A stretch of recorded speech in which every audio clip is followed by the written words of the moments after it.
Mali ba ang magmalasakit sa mga taong di mo kilala?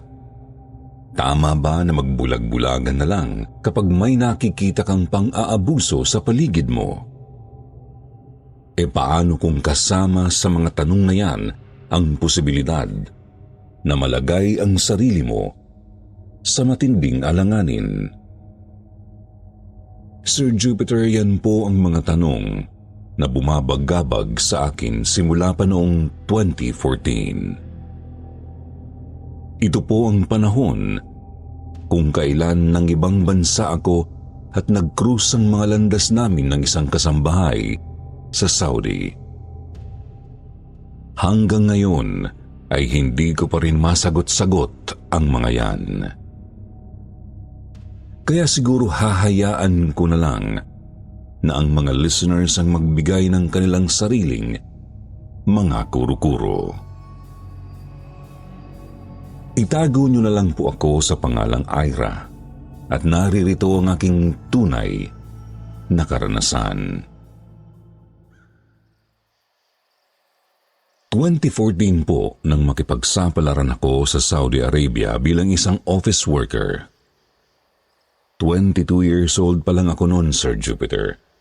Sadyang sinuwerte lang na makahanap ako ng job vacancy sa abroad na tumutugma sa natapos ko. Hindi ko na lang sasabihin eksakto ang trabaho ko roon. Ayokong makilala at matuntun ng kakilakilabot na mga taong iniiwasan ko. Naging maayos naman ang mga unang araw ko roon. Mababait ang mga katrabaho at mga amo ko. Hindi rin ako nahirapang magkaroon ng mga kaibigan sa accommodation.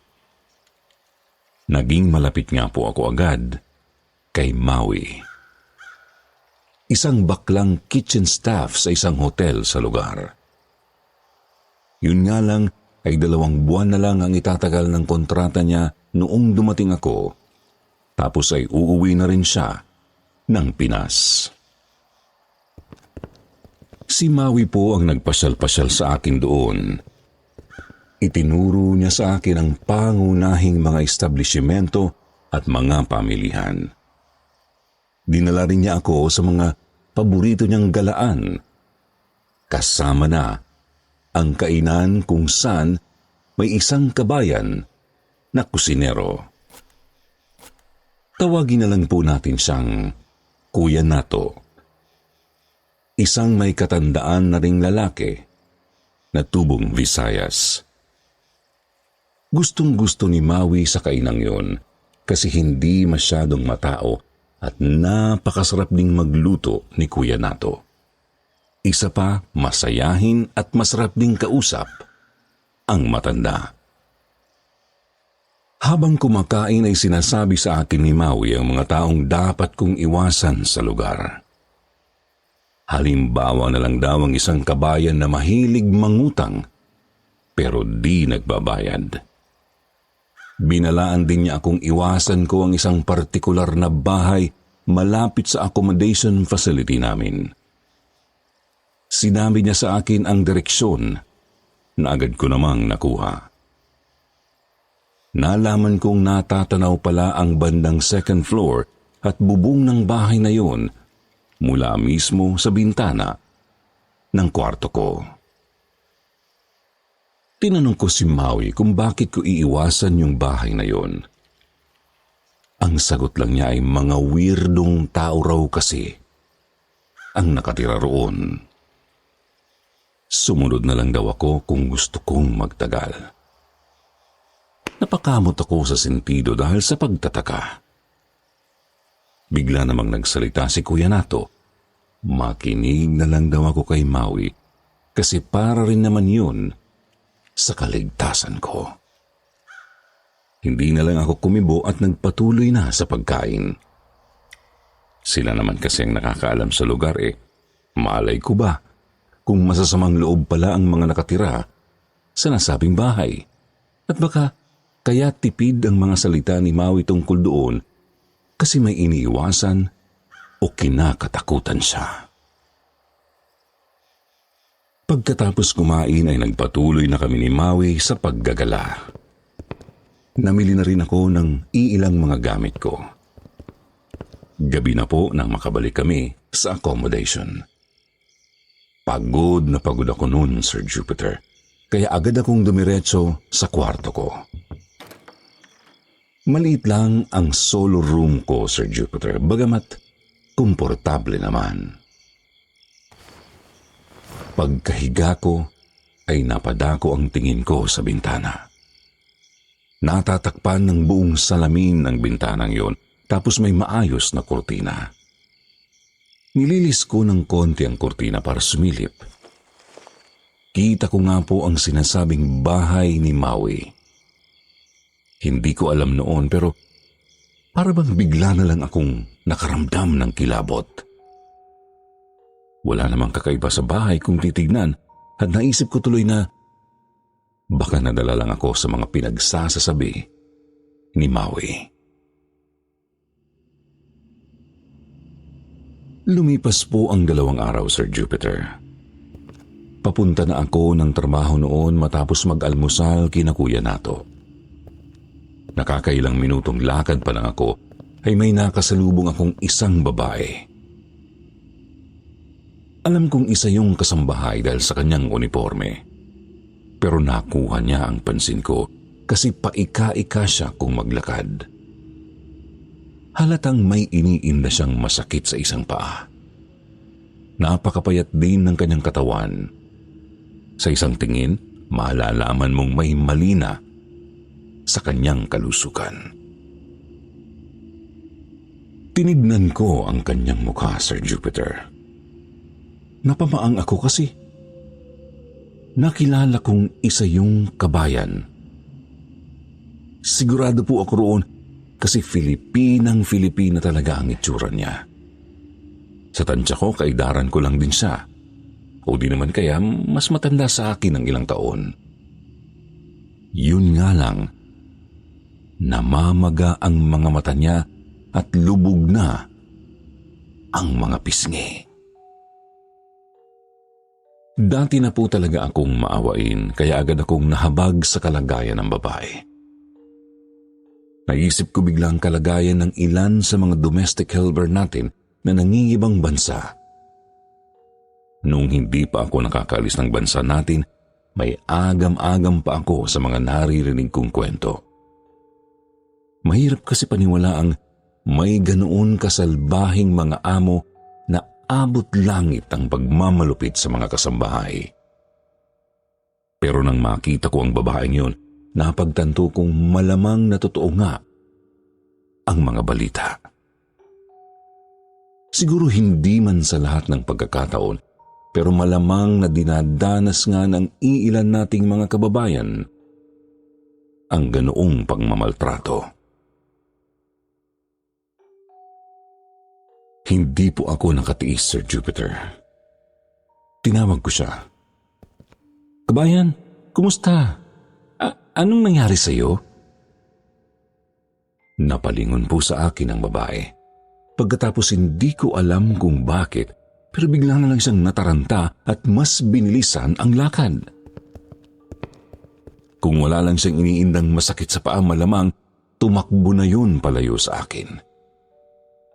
Nakakapagtaka kasi karaniwan namang nagbabatian ang mga OFW kapag nagkakasalubong, di po ba?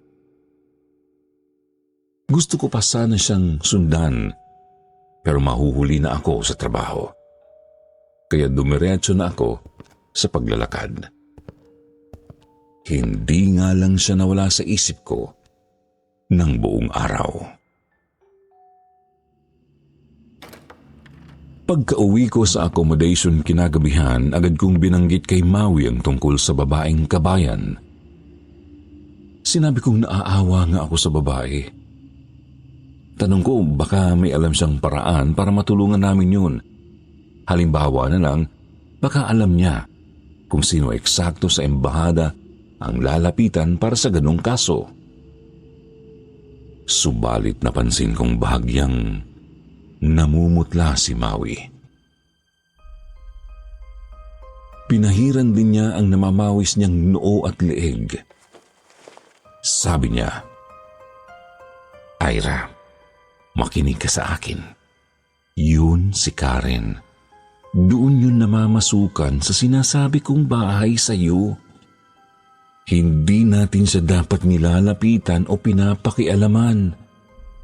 Siguro para sa iyo medyo weird ang mga sinasabi ko, pero please, maniwala ka na lang."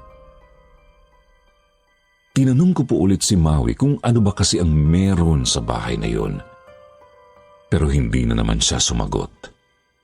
Nabakasan ko ulit siya ng pag-aalinlangang magsalita dahil marahil sa takot sa kung ano. Kaya di ko na lang siya pinilit na magsalita. Tinandaan ko na lang ang kanyang mga babala. Halos araw-araw ay nakikita ko po si Karen, Sir Jupiter.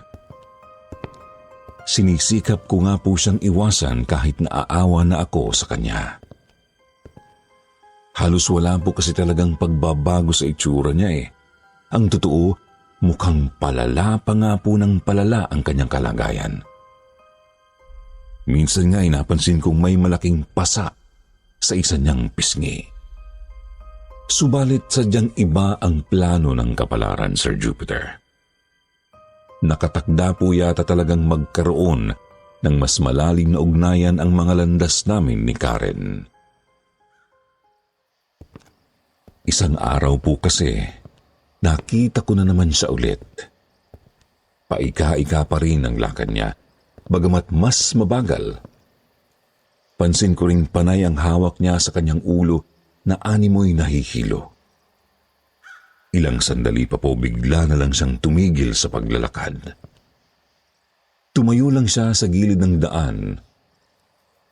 Lilihis na sana ako ng lakad nang bigla na lang siyang mabuwal at natumba sa simento. Namalayan ko na lang ang sariling nakalapit na pala kay Karen. Tinatapik ko ang kanyang pisngi at sinusubukan siyang gisingin. Pinagpapawisan ako sa kaba kasi wala akong alam sa mga ganong pagkakataon. Natatakot akong baka magkamali pa ako at mapalala ang kanyang kalagayan. Nagtawag ako ng tulong pero agad ko ring napansing walang may gustong lumapit. Marami ang mga napapalingon ngunit agad ding binabawi ang kanilang mga tingin.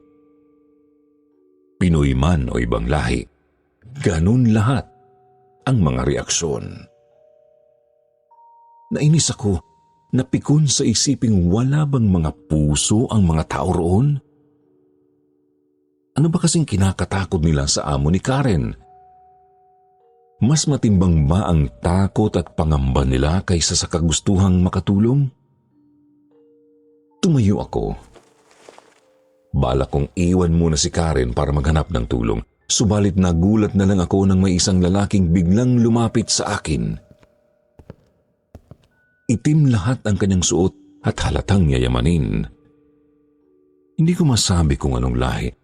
Basta mukha siyang Europeo o di naman kaya ay Amerikano. Napatingin ako sa kanyang mga mata at sa di malamang dahilan ay bigla akong nakaramdam ng panlalamig sa buo kong katawan. Pakiramdam ko ay binuhusan ako ng nagyeyelong tubig kahit napakainit naman ng araw noong umagang yun. Nagsalita po siya sa wikang Ingles. Tinanong niya ako kung ano raw ba ang nangyari. Sinabi ko namang biglang ang hinimatay yung si Karen doon sa may gilid ng daan.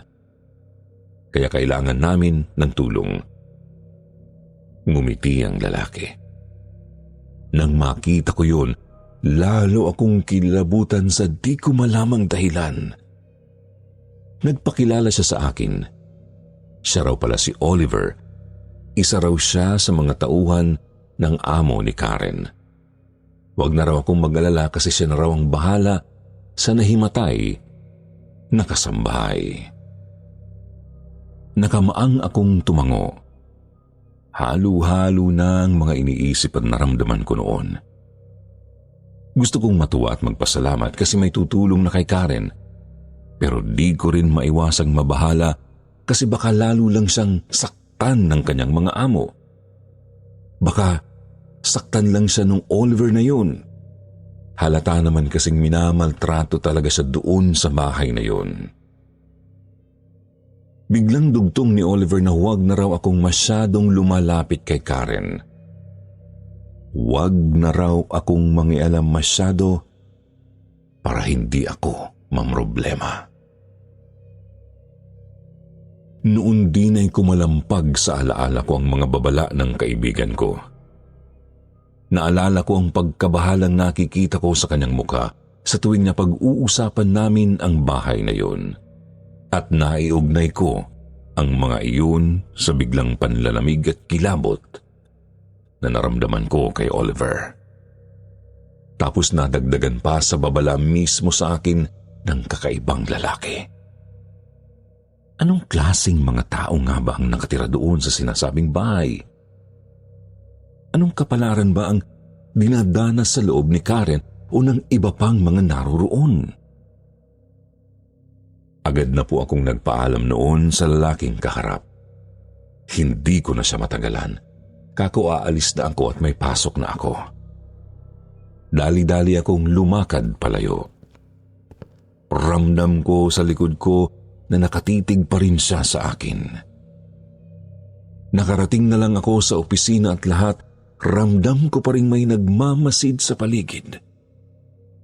Hindi ko nga lang may pagkakailang naroroon pa rin ang pag-aalala ko para kay Karen. Ano kaya ang magagawa ko? Kinagabihan pagkarating ko sa accommodation ay agad akong hinila ni Maui papunta sa kanyang kwarto. Halata ko sa mukha niya ang pagkabahala sa kung ano.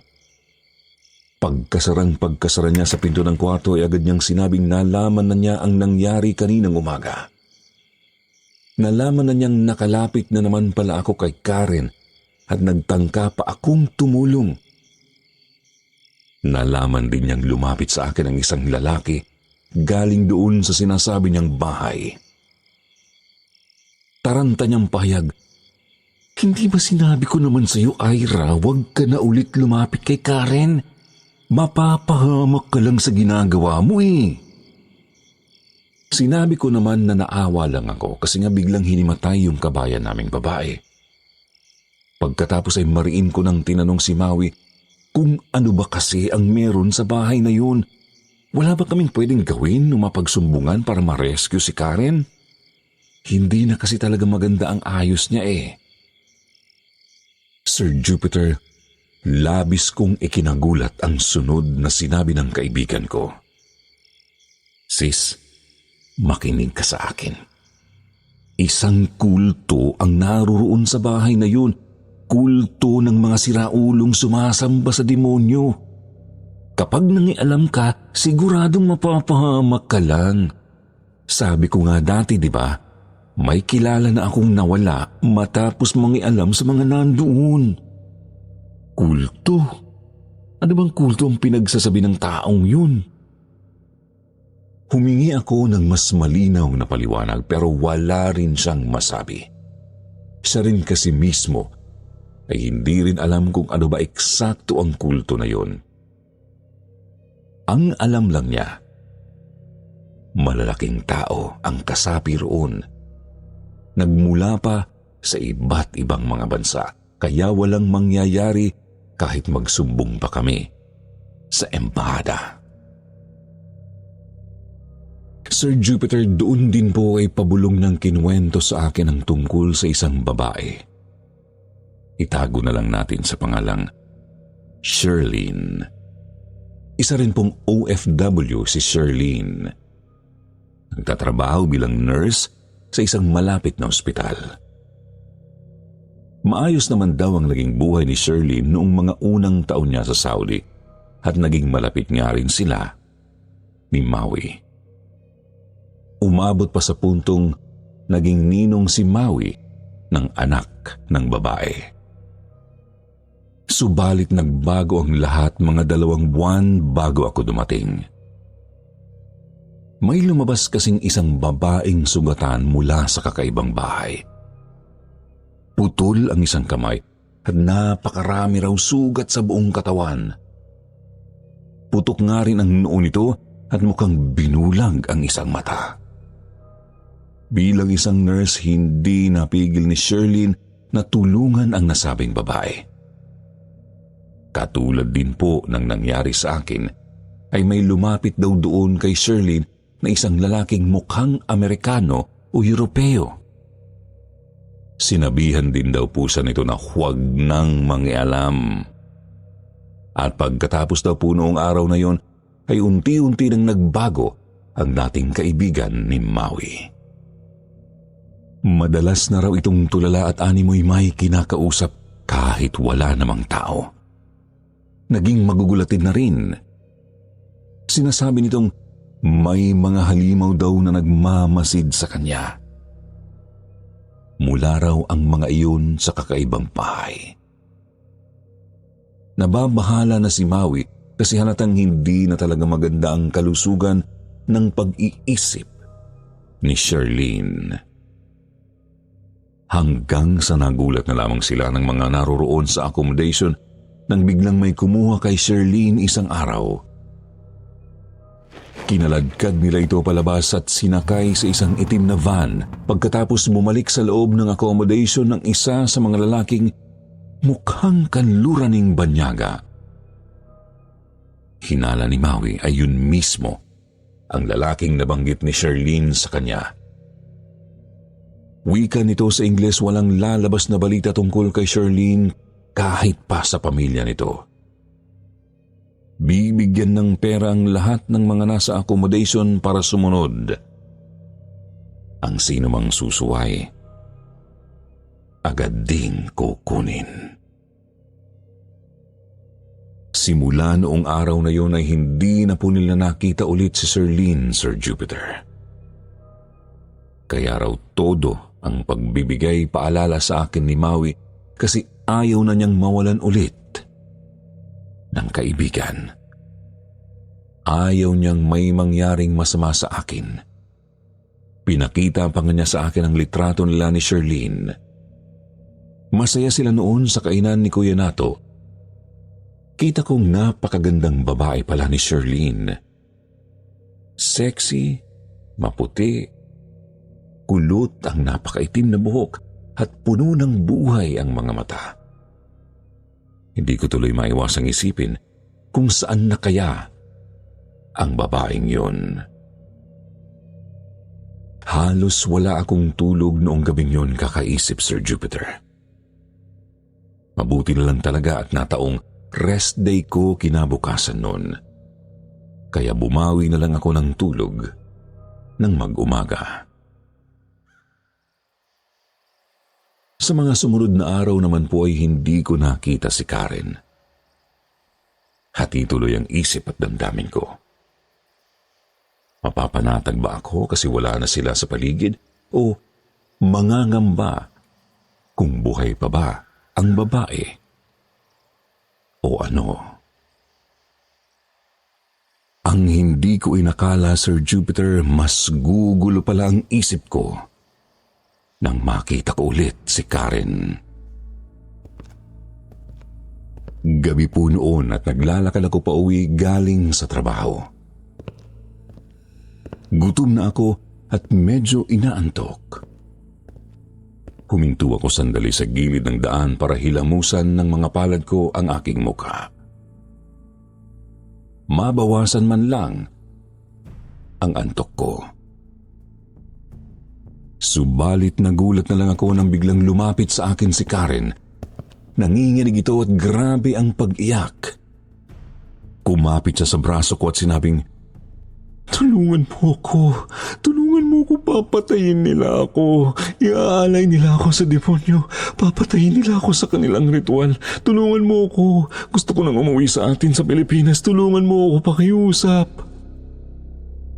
Sandali akong naistatwa. Hindi ko alam kung ano ang gagawin ko. Gusto ko siyang tulungan. Gustong gusto ko. Pero natatakot din ako, Sir Jupiter. Takot na takot sa sinasabing kulto sa bahay na yun. Muli akong pinakiusapan ni Karen.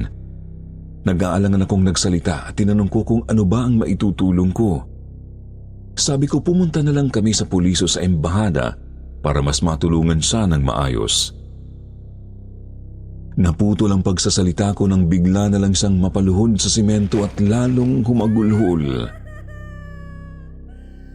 Ramdam na ramdam ko sa kanya ang matinding kilabot. Kilabot na naramdaman ko rin nang bigla na namang sumulpot si Oliver sa likod ko. Sabi niya sa akin, pasensya na raw at nakatakas si Karen. Mukhang nawawala na raw kasi sa katinuan ang babae at kung ano-ano ang sinasabi. Napalunok ako. Inisip ko ang mga sinalaysay ni Maui tungkol kay Shirlene. Kaya di ako nakakibo. Hindi po talaga ako nagsalita hanggang sa nagpaalam na siya sa akin. Hindi ako sumagot. Nginitian lang niya ako tapos kinaladkad na niya si Karen. Nakatayo lang po ako doon na parang tuod. Nakatitig sa babaeng nagsusumigaw pa rin ng saklolo sa akin. Doon ko rin napansing mas lumala nga ang kanyang kalagayan. Napakarami na niyang pasa sa braso. Kita ko nang malilis ang kanyang manggas. Putok din ang noo at mga labi, tapos nangingitim na talaga ang paligid ng isang mata. Kapansin-pansin din ang ilang mga ngipin nitong nawawala. Nagpalinga-linga ako. Ganoon pa rin ang kilos ng mga tao. Alam mong napapatingin sa nangyayari, pero agad nagbabawi ng mga mata. Binibilisan din nila ang lakad para lang makalayo agad sa bahaging yun ng kalsada. Napayuko na lang tuloy ako at napabuntong hininga. Iniisip kong mas tama bang gayahin ko na lang sila. Tama bang mawalan na lang ako ng pakialam sa ibang tao para sa sarili kong kapakanan. Kita kong lumiko na sa may kanto yung lalaki habang hila pa rin si Karen. Nang di ko na sila matanaw, doon na ako nagpatuloy sa paglalakad. Papunta dapat ako kina Kuya Nato noon, pero nawalan na ako ng ganang kumain. Kaya dumiretso na lang ako sa room ko sa accommodation. Pagkarating ko sa kwarto ay agad po akong nagbihis. Kumuha ng biskwit saka kumain. Doon lang ako umupo sa upuang nasa may side table ng kama ko. Kaya tanaw ko roon ng bintana. Nakababa naman ang kurtina noon at nasa third floor ang room ko, pero ramdam kong may nakatingin sa akin mula sa bintanang yun. Kahit imposible namang magkaroon ng tao sa labas noon. Nangangalahati pa lang ako sa pakete ng biskwit nang tumayo ako. Paluhod akong sumampa sa kama at saka pinuntahan ng bintana. Sandali akong napahinto at napalunok. Pagkatapos ay dahan-dahan kong nililis ng konti ang kurtina at saka sumilip sa bintana. Gaya nga po ng inaasahan ko. Wala namang kahit sino sa labas mismo ng bintana ko, Sir Jupiter. Kita ko nga lang ang bubong ng mga kabahayan at iilang mga building na malapit sa accommodation. Malinaw din sa akin ang langit na walang kaulap-ulap at puno ng mga bituin. Iniligid ko pa po ang mga mata hanggang sa mapadako sa bubong ng kakaibang bahay. Ang bahay na sinasabing pugad ng mga taga-kulto. Napako roon ang paningin ko. Pansin kong may taong nakatayo sa terrace ng second floor. Pero madilim, kaya hindi ko makita ng maayos. Anino lang niya ang naaaninan ko at kita kong may katangkaran ang taong yun. Gayunpaman, kahit di ko siya makita ng malinaw, ay pinanayuan pa rin ako ng balahibo.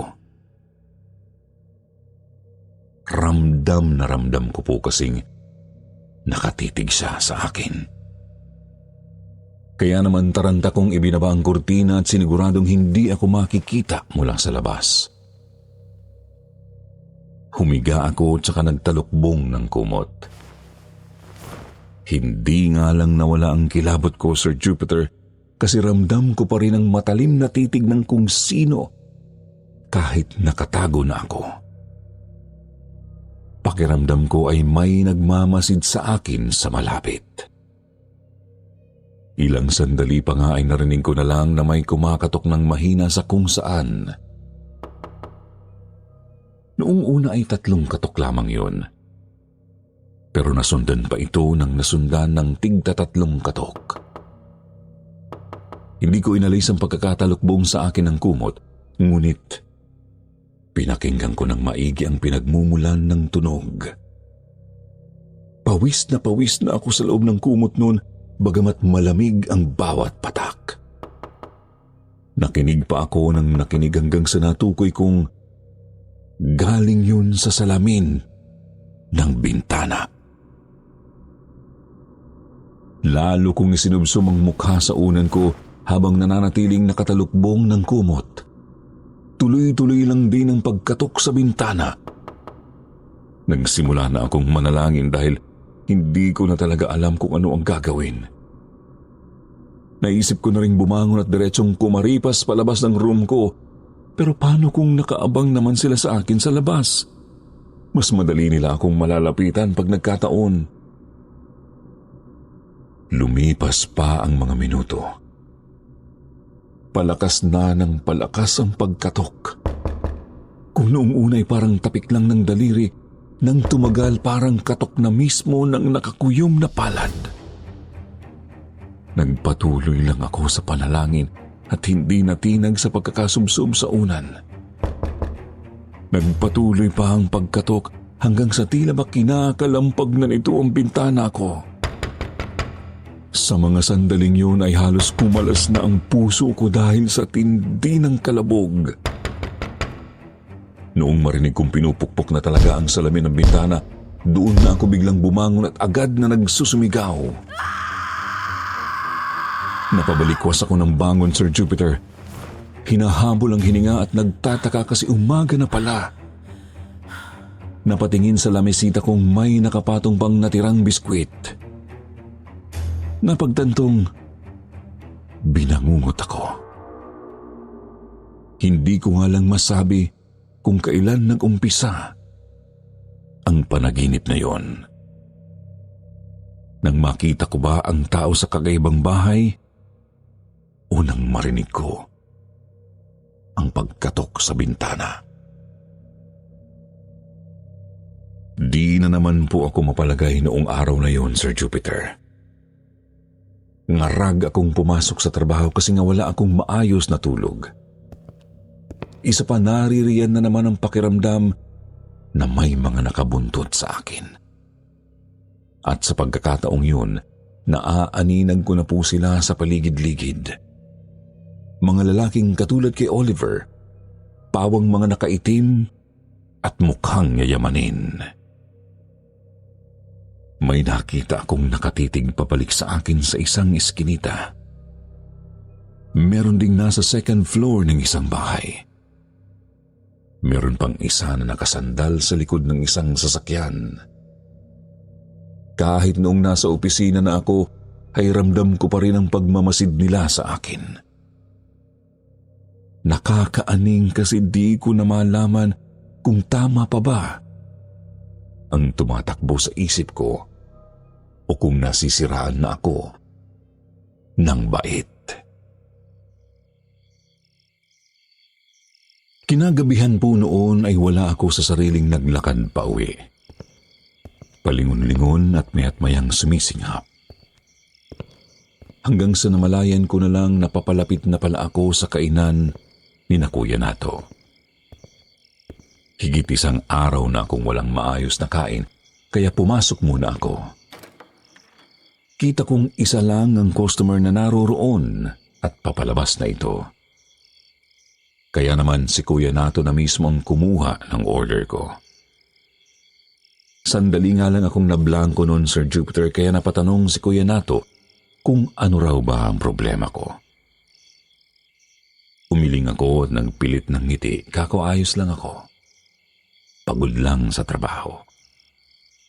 Pansin ko namang hindi kumbinsido ang kusinero dahil sa makahulugan niyang tingin sa akin. Habang kumakain na hindi ko pa rin mapigilang mapadungaw sa labas ng kainan, Sir Jupiter. Masarap naman ang kinakain ko pero nawawalan ako ng gana. Ilang minuto pa ay may pumasok na isang may katandaang Arabo sa kainang yun. Binati siya ni Kuya Nato ng buong paggalang kaya agad kong napagtantong yun ang kanyang amo o may-ari ng kainang yun. Bumalik ako sa pagkain bagamat napapansin kong sinusulyap-sulyapan ako ng lalaki. Nakita ko ring tumingin sa labas ng pinto tapos binaling na naman ang mga mata sa akin.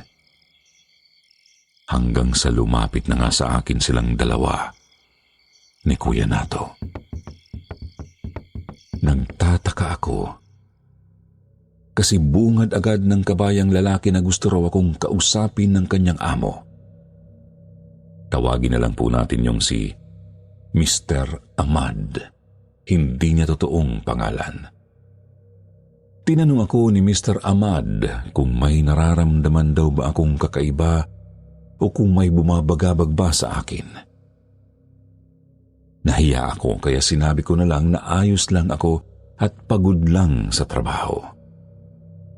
Subalit napahinto ako sa sunod niyang mga sinabi, Sir Jupiter. Huwag daw muna akong lalabas ng kanilang kainan dahil may mga nilalang ng dilim na umaali-aligid sa akin. Pinaliwanag sa akin ni Kuya Nato na si Mr. Ahmad daw pala ay isang traditional faith healer sa kanilang lugar.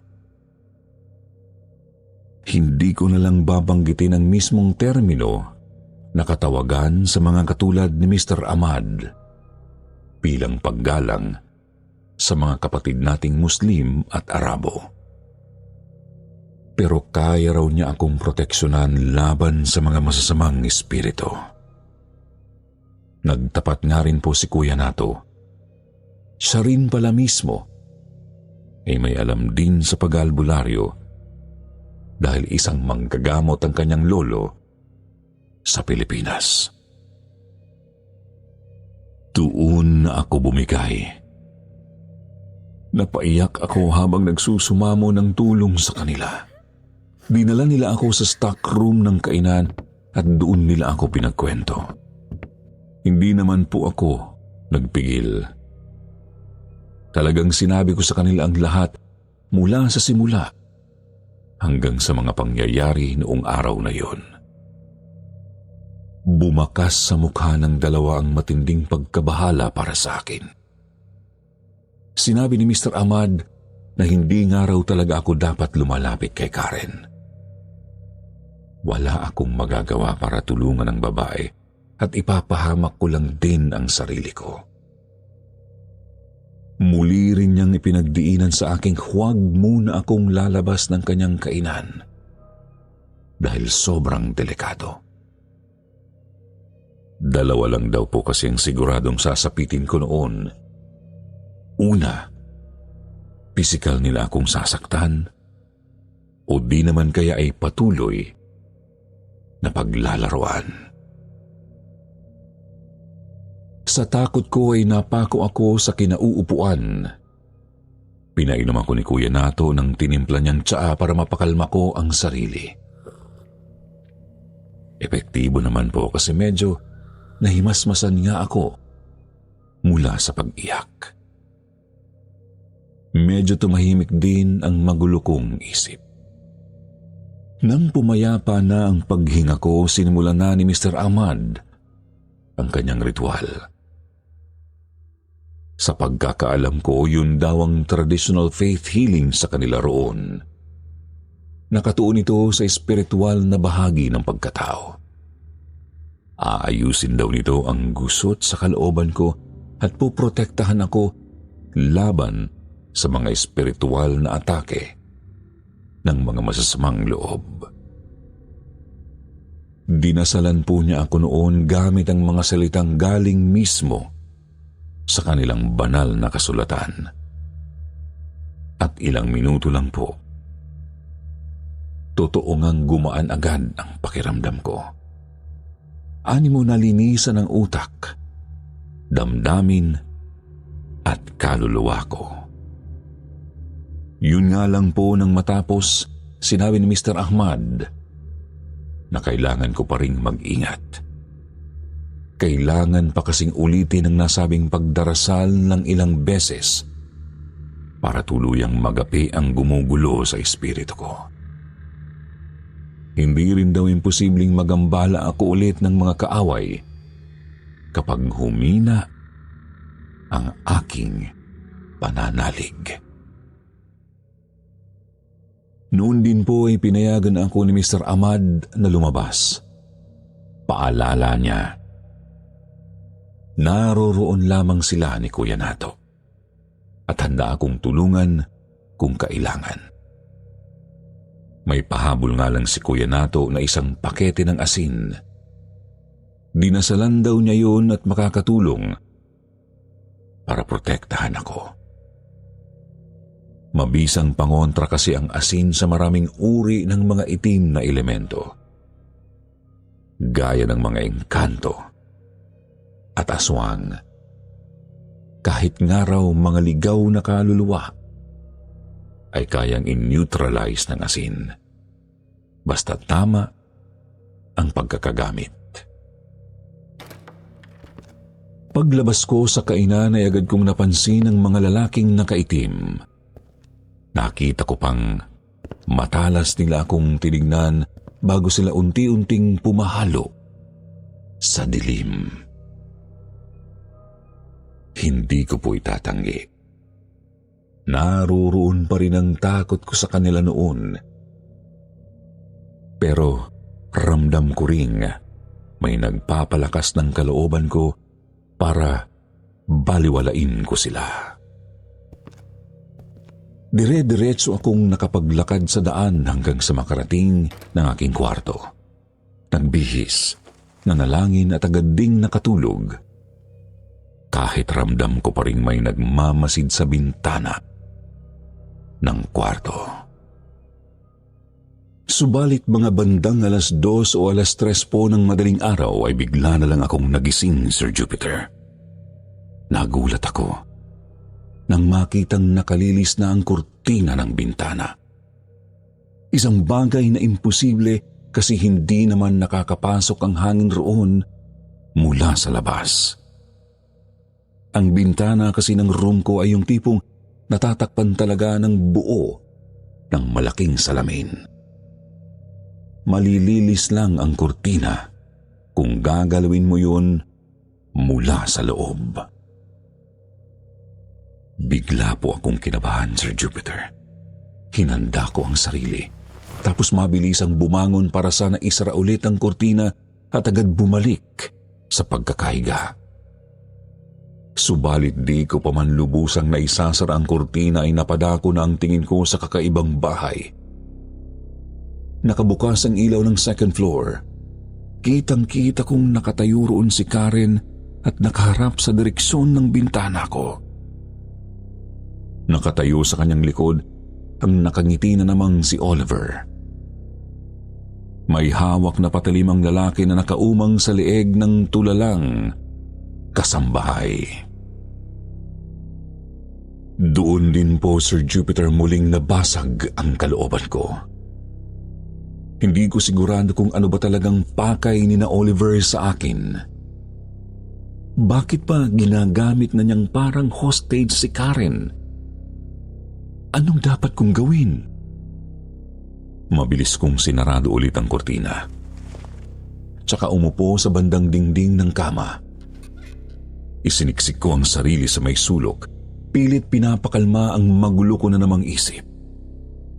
Doon na nga po ako nakatulog at hindi na nagawang makahiga sa unan. Kinaumagahan ay gumising akong masakit ang ulo. Napagpasyahan ko ring hindi na muna pumasok sa trabaho kasi late naman na ako. Yun nga lang ay bigla namang kumatok si Maui sa pinto ng kwarto at tinawag ako. Agad ko naman po siyang pinagbuksan. Kinumusta niya ako at saka tinanong kung bakit hindi raw maipinta ang itsura ko.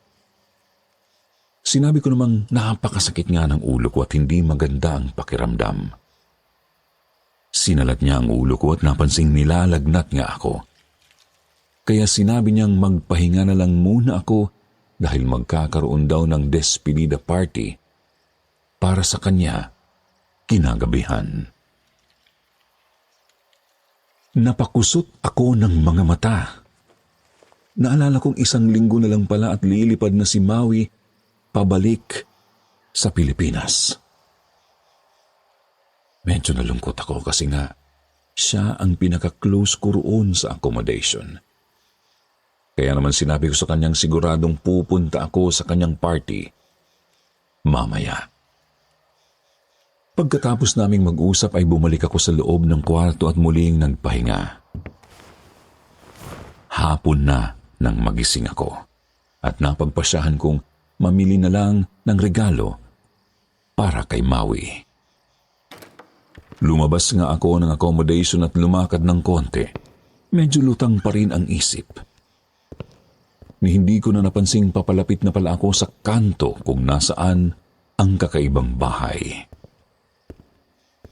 Namalayan ko na lang ang ilang mga banyagang papasok sa kantong yun. Iba-ibang mga lahi. May mga Asyano, Europeo, Latino at iba pa. May mga Pinoy nga rin akong napansin. Nagtaka ako kung ano kayang meron doon at maraming mga tao.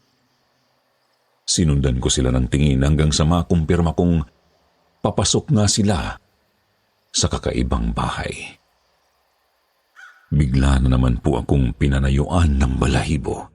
Taranta akong tumalikod para sana tumakbo na papunta kina Kuya Nato at Mr. Ahmad. Pero napaigtad na lamang ako nang maramdaman kong may humawak sa isang braso ko. Gulat akong napalingon at nahintakutan nang makitang si Oliver na naman pala yun. Tulad ng dati, nakakakilabot pa rin po ang kanyang ngiti, Sir Jupiter. Sinabi niya sa aking pumunta raw ako sa bahay at dumalo sa kanilang salo-salo. Nanginginig naman akong umiling-iling. Taranta kong sinabing kailangan ko nang umalis agad dahil may importante pa akong pupuntahan. Doon din po ay kumunot ang noo ni Oliver at humigpit ang pagkakakapit niya sa braso ko. Sinubukan kong alisin ang palad niya pero di talaga siya bumibitiw. Ilang sandali lang po ay naramdaman ko na lang na tumutusok sa braso ko ang humahaba niyang mga kuko. Inulit niya ang pag-imbita sa akin ngunit sinabayan ng malinaw na banta. Pumunta na lang daw ako para wala nang madamay. Sir Jupiter, sunod ko na lang na nakitang sariling naglalakad papunta sa kakaibang bahay. Nasa tabi ko si Oliver at kasabay namin ang iba pang mga papunta rin doon. Umiikot sa isip ko ang tungkol sa kanyang banta. Sinong madadamay? Si Karen ba? O ibang tao na malapit sa akin? Natatakot akong baka may mangyaring hindi maganda kina Maui, Kuya Nato, Mr. Ahmad, o sa kung sino pa. Ang di ko alam. Sadyang napakalagim na salo-salo pala talaga ang dadatnan ko sa loob. Pagkapasok sa puting gate ay dumiretso kami sa bandang gilid. Lumusot kami sa espasyo sa pagitan ng malaking bahay at ng simentong bakod. Pagkarating sa likod ay nakita ko ang isang maliit ngunit medyo malapad na gusali. Akala ko noong una ay isa yung covered court o bodega. Pero nagulat ako nang pumasok kami roon. Nakita ko po kasing isa pala iyong simbahan. Pinapasok ako ng tuluyan ni Oliver. Sa itim na sahig lang nagsiupuan ng mga tao roon, bagamat may espasyo sa pagitan ng bawat isa. Nakigaya na lang ako at pumuesto sa may malaking pinto.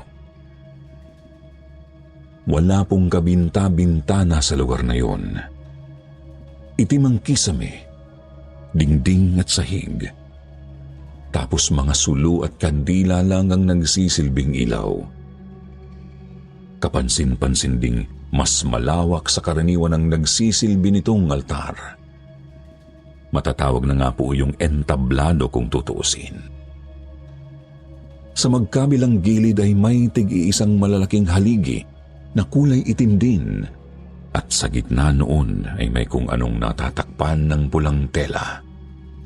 Sa paanan naman ng bagay na yun ay may natanaw akong pahabang lamesa na gawa sa makintab na marmol. Sir Jupiter, napakasama ng pakiramdam ko sa lugar na yun. Lumingon ako sa malaking pinto kasi iniisip ko nang umalis. Pero nakita kong nakatayo roon si Oliver. Halatang nagbabantay para hindi ako basta makalabas. Tiningnan ko rin ang cellphone ko. Walang signal, kaya wala talaga akong magawa noon kundi ang manatiling nakaupo. Nagmasid-masid sa mga taong parang walang pakialam sa isa't isa. Mahigit isang oras pa ay bigla na namang nagbukas ang pinto. Pumasok ang dalawang kalalakihang nakaitim at may kinakaladkad na isang babae. Napakapayat ng babaeng yun at halatang wala sa ayos. Tinitigan ko ang mukha niya. Sa isip ko ay pamilyar siya sa akin, ngunit hindi ko matukoy kung saan ko siya nakita. Tumuloy sila sa altar at tinali ng mga lalaki yung babae sa isa sa mga haligi. Kita kong nanghihina ang babaeng yon. Pilit din siyang nagpapalinga-linga sa buong lugar. Ilang sandali pa po napatingin siya sa direksyon ko. Sir Jupiter, nanlaki ang mga mata ko nang mapagtantong si Sherlyn mismo ang babae. Ang nawawalang kaibigan ni Maui. Hindi ko pa man nangunguya ang naisip ay muling nagbukas ang malaking pinto. Pumasok doon ang kasambahay na si Karen. Nagwawala ito habang pilit na kinakaladkad ng iba pang mga lalaking nakaitim. Wala siyang puknat sa kasisigaw, lalo na nang itali siya sa iisa pang haligi sa altar. Nagmamakaawang pakawalan na siya at hayaang makauwi sa kanyang pamilya sa Pilipinas. Napalingon ulit ako sa pinto nang may mga pumasok na naman doon. Isa sa kanila ang nakasuot ng puting sutana. Bagamat iba ang itsura kumpara sa mga Kristiyanong pari. May nakaburda pang ang nakabaliktad na krus sa harap ng kanyang damit. May dala rin siyang malaking tray na may lamang hilaw na karne. Lumakad siya papunta sa altar at siya nga mismo ang nagsimula sa kanilang okasyon. Nilapag niya ang malaking tray sa pahabang marmol na mesa. Tinanggal niya ang pulang tela na nakatakip sa kung anong nasa altar. At nakita kong isa yung ribulto ng isang taong malahalimaw. Kung demonyo man yun o kung anong nilalang, hindi ko alam. Basta ang sunod ko na lang nasaksihan ay ang kanilang pagsamba sa nilalang na yun. Nanigas ako sa kinauupuan, ni hindi ako makakibo o makakurap man lang. Pakiramdam ko ay bumabarena sa utak ko ang karimari-marim nilang pakantang pananalangin.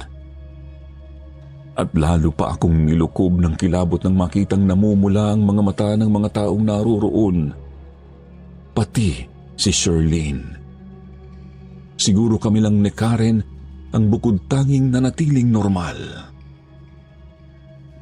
Lumipas pa ang ilang minuto, kinalagaan ng dalawang kalalakihan si Shirlene.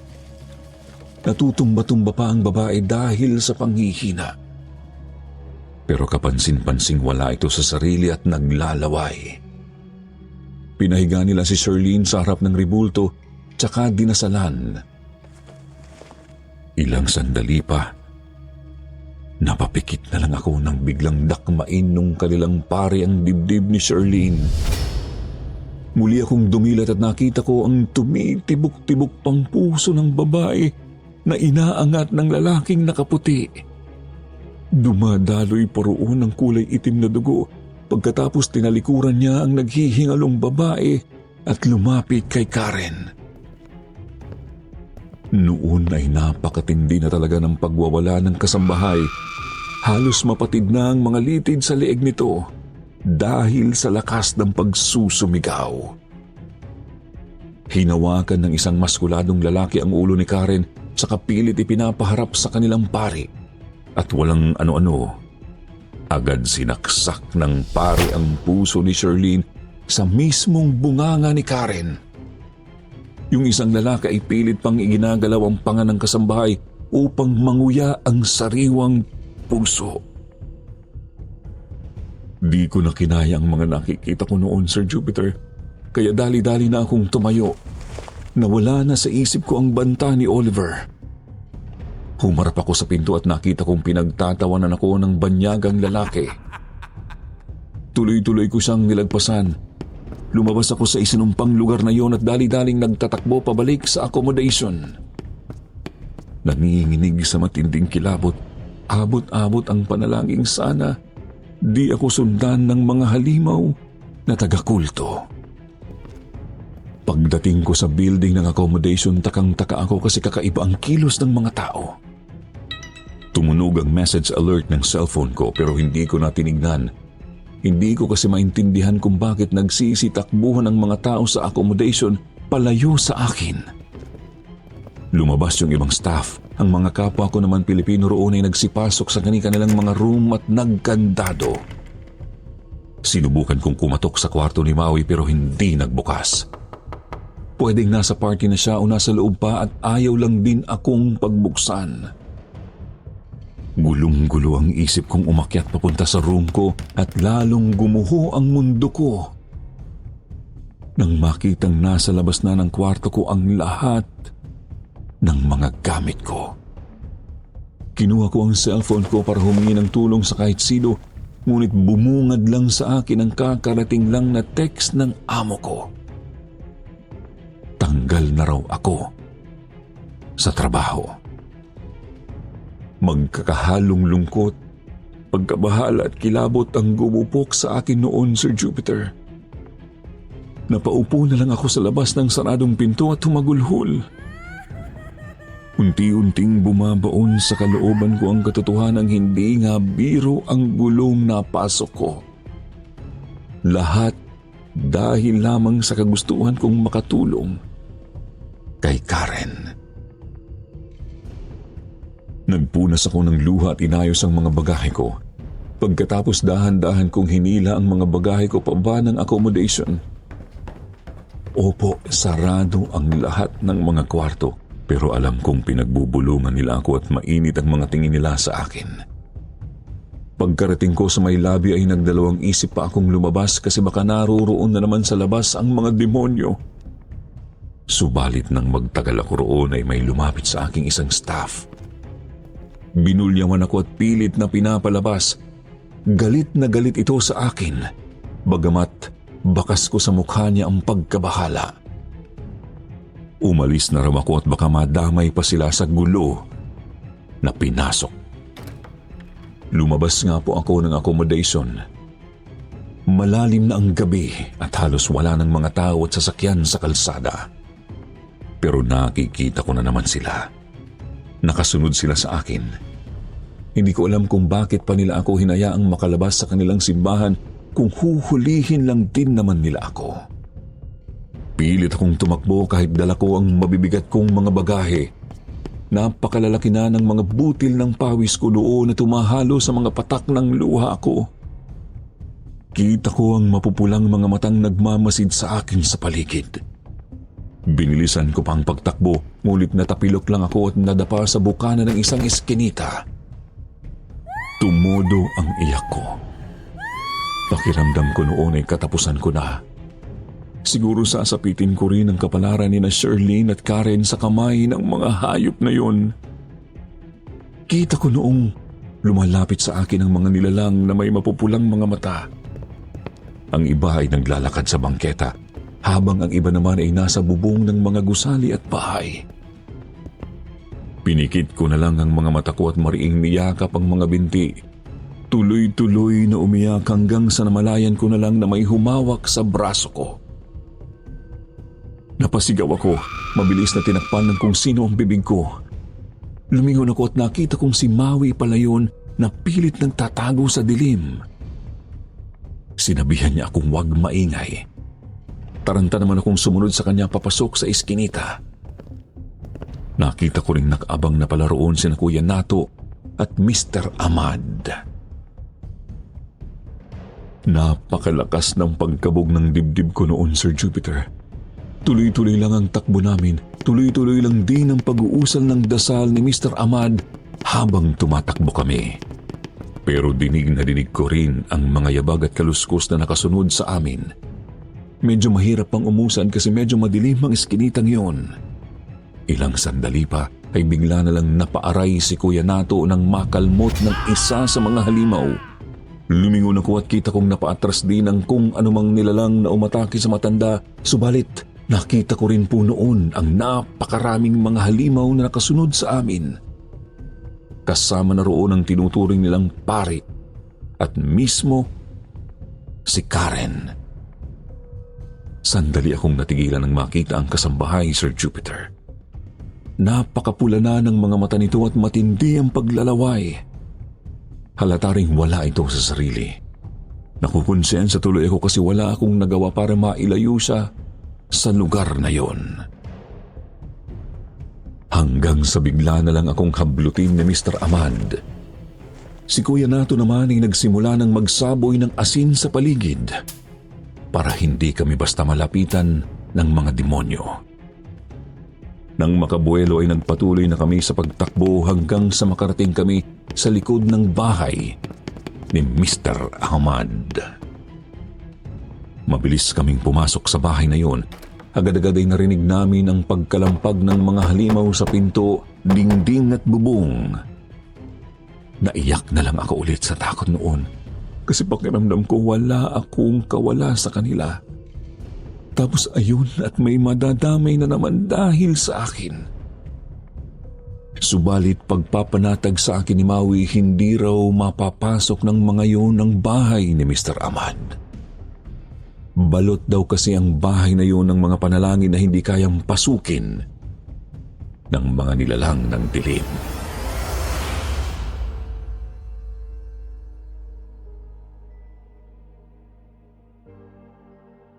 Doon ko na po sila tinanong kung ano ba ang mga nilalang na yon. Sabi sa akin ni Kuya Nato, iba-ibang uri ng mga halimaw raw ang mga yon. Galing sa iba't ibang dako ng mundo. May aswang, may vampira, at kung ano-ano pang mga nilalang na hindi ko na kailangan pang kilalanin. Ang atupagin ko na lang daw ay ang pagpapatibay lalo sa pananampalataya ko sa Panginoon, nang sa ganun ay lubayan na ako ng mga iyon. Tinanong ko rin sila kung ano ang mangyayari sa kanila gayong tinulungan nila ako. Sabi ni Mr. Ahmad, kaya na raw nila ni Kuya Nato ang kanilang mga sarili. Ang mahalaga raw ay makauwi kami agad ni Maui sa Pilipinas sa lalong madaling panahon. Sir Jupiter, nagtagal po kami sa bahay na yon sa loob ng ilang araw. Hindi madali kasi gabi-gabi talaga kaming dinadalaw ng mga halimaw. Sa umaga naman hindi ligtas lumabas dahil nakahanda silang humanap ng tiyempo para makuha ako. Kung anuman ang balak nila sa akin, puro espekulasyon lang ang masasabi ko. Pero hindi malabong matulad lang ako kina Sherlyn at Karen. Paglipas ng mga 5 araw ay doon na kami biniyahin, Mr. Ahmad, papunta sa ibang syudad. Sinigurado niyang maliligaw niya ang mga nilalang na yun, tsaka kami sumakay ng eroplano ni Maui. Nakakahiya nga po kasi sila na ni Kuya Nato ang sumagot sa pamasahe ko. Yun nga po, maikling panahon lang ako roon at wala akong naipon. Pagkarating ng Pilipinas ay nanatili kaming nagkakausap ni Maui, subalit wala na kaming balita kina Kuya Nato. Sinadya nila yun para raw hindi matiktikan ng mga kaaway ang mga numero namin. Gayunpaman, taus-puso ko pa rin silang pinapasalamatan. Kasi malamang na hindi ako makakaligtas kung hindi dahil sa kanilang tulong. Sa ngayon po ay dito na lang ako sa kinalakhan kong lugar ng tatrabaho. Sariwa pa rin sa alaala ko ang lahat at hindi ko pa rin nasasagot ang mga tanong na nabanggit ko kanina. Kaya sa inyo ko na lang po itatanong ang mga yun. Sana po ay matulungan ninyo akong maliwanagan. Mali ba ang magmalasakit sa mga taong di mo kilala? Tama ba na magbulag-bulagan na lang kapag may nakikita kang pang-aabuso sa paligid mo? E paano kung kasama sa mga tanong na yan ang posibilidad na malagay ang sarili mo sa matinding alanganin? Aabangan ko po ang inyong mga opinyon sa comment section. Marami pong salamat sa lahat.